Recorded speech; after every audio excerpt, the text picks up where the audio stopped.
Sejam muito bem-vindos ao nosso canal. Hoje, nosso mergulho na história é sobre as conquistas de um dos líderes mais icônicos de todos os tempos, Napoleão Bonaparte.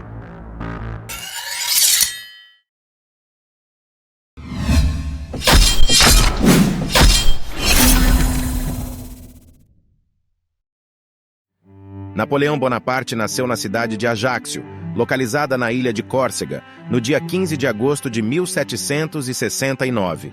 O pai de Napoleão era um advogado chamado Carlo Maria Bonaparte, e sua mãe chamava-se Maria Letícia Ramolino. Os pais de Napoleão eram descendentes de famílias nobres da Itália.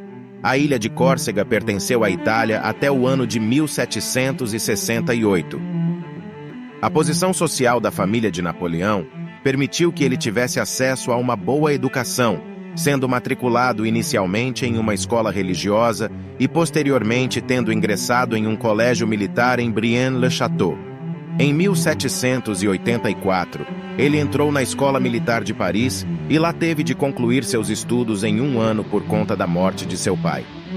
Depois de se formar na Escola Militar de Paris, Napoleão recebeu a patente de segundo-tenente e foi lotado em um regimento no norte da França. Antes do início da Revolução Francesa, ele ainda foi lotado em 2 diferentes regimentos. Neste período, Napoleão se envolveu com o movimento revolucionário de Córcega, que queria autonomia e menos controle do governo francês na ilha.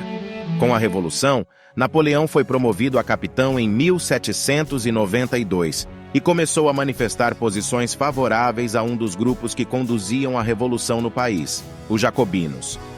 Neste mesmo ano, Napoleão aproximou-se de Augustin Robespierre, irmão de Maximilien Robespierre, o líder dos jacobinos.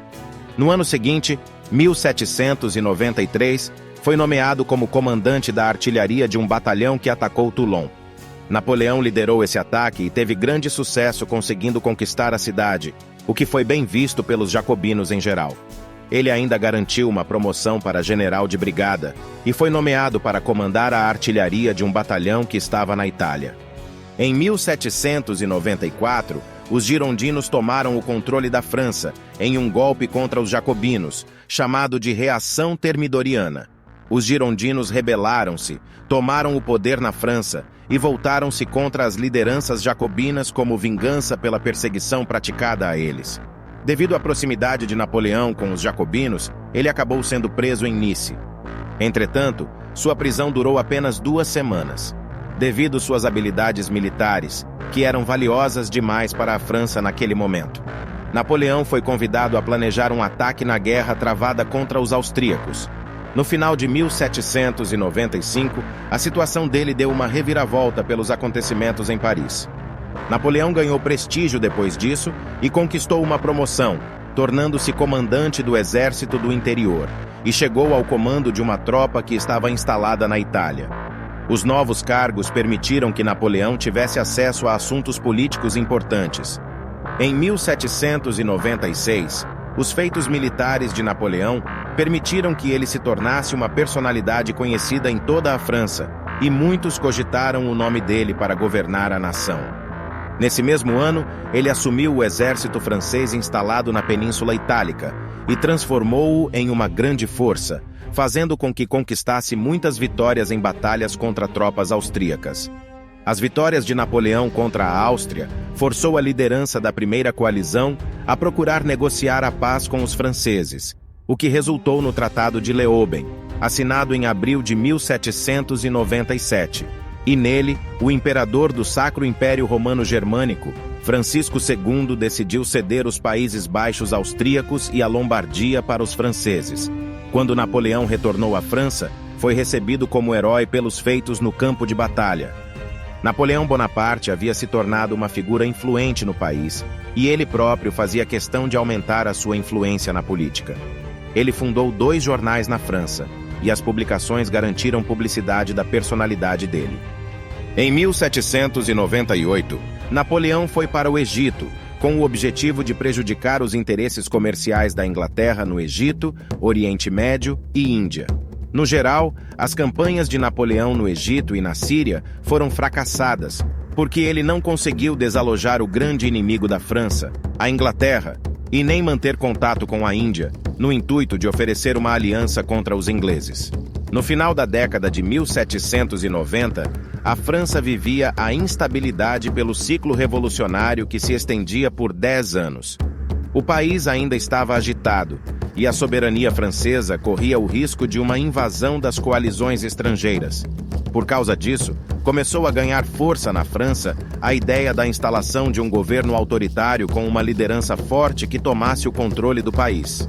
Cogitado para assumir esse cargo, Napoleão deixou suas tropas no Egito e foi para a França planejar um golpe de Estado. Napoleão era apoiado tanto pela burguesia como pelo povo graças à imagem de herói que ele construiu. O golpe aconteceu em novembro de 1799, ficando conhecido como Golpe de 18 de Brumário.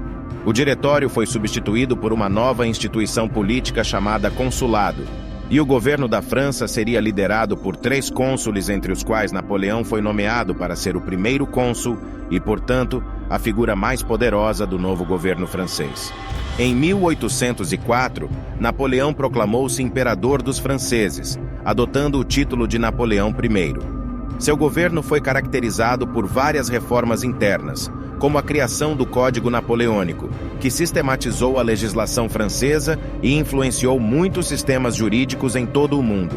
Ele também implementou políticas de modernização e centralização do Estado. No entanto, o período de governo de Napoleão também ficou marcado por suas ambições imperiais e suas campanhas militares. Ele travou guerras contra várias coalizões de potências europeias, com o objetivo de expandir o domínio francês e reorganizar a Europa de acordo com suas ideias. Suas vitórias notáveis incluem as batalhas de Austerlitz, Jena, Auerstedt, Wagram e Friedland. Pelo mar, entretanto, as tropas napoleônicas foram derrotadas em Trafalgar, no ano de 1805, criando um cenário em que os franceses não tinham poderio para invadir o território dos britânicos. A saída encontrada por Napoleão foi de impor um bloqueio econômico contra a Inglaterra, proibindo todas as nações da Europa de manterem qualquer tipo de atividade comercial com os ingleses. Essa proibição ficou conhecida como bloqueio continental. Aqueles que não obedecessem às ordens francesas seriam militarmente invadidos, e Portugal foi uma dessas nações. A recusa portuguesa em aderir ao bloqueio levou tropas francesas a invadirem o país, em 1807, forçando a família real portuguesa a fugir de Lisboa em direção ao Brasil. Em 1812, Napoleão tomou a decisão de invadir a Rússia, devido à quebra do bloqueio continental. Uma tropa com 600 mil soldados que avançou até Moscou sem muitos obstáculos. Contudo, devido ao precário sistema de distribuição de suprimentos das tropas francesas, somado à dureza das condições encontradas na Rússia, Napoleão sofreu uma grande derrota. A derrota na Rússia enfraqueceu as tropas francesas e desmoralizou Napoleão. Os territórios ocupados pela França no continente europeu começaram a rebelar-se até que uma nova coalizão fosse formada. Tropas austríacas, prussianas e russas invadiram o território francês em 1814, forçando Napoleão a render-se. Ele entregou o poder em troca de uma pensão anual e de exílio na ilha de Elba. A monarquia foi restaurada na França e o poder entregue a Luís XVIII, mas Napoleão decidiu conspirar contra a monarquia, porque ele não estava recebendo a pensão que havia exigido. Ele retornou secretamente à França, mobilizou tropas leais e reconquistou Paris, inaugurando o governo de 100 dias.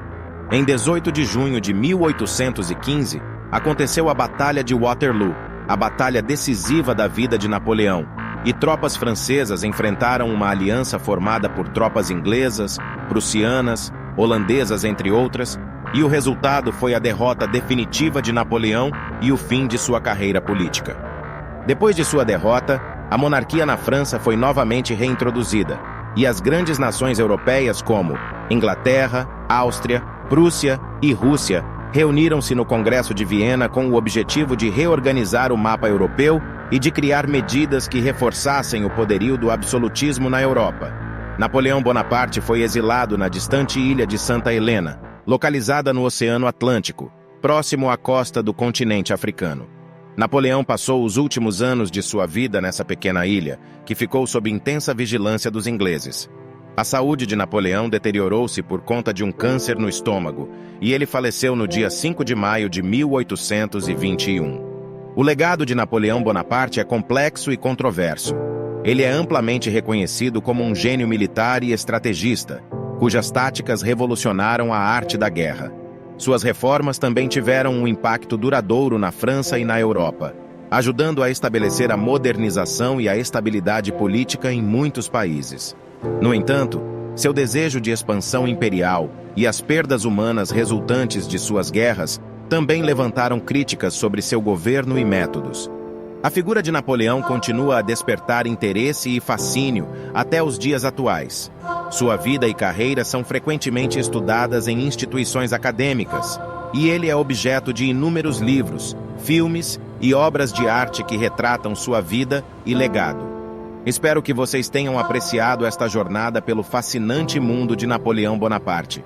Se quiserem saber mais sobre outros temas históricos, não hesitem em deixar sugestões nos comentários.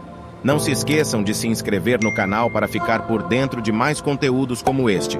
Até a próxima!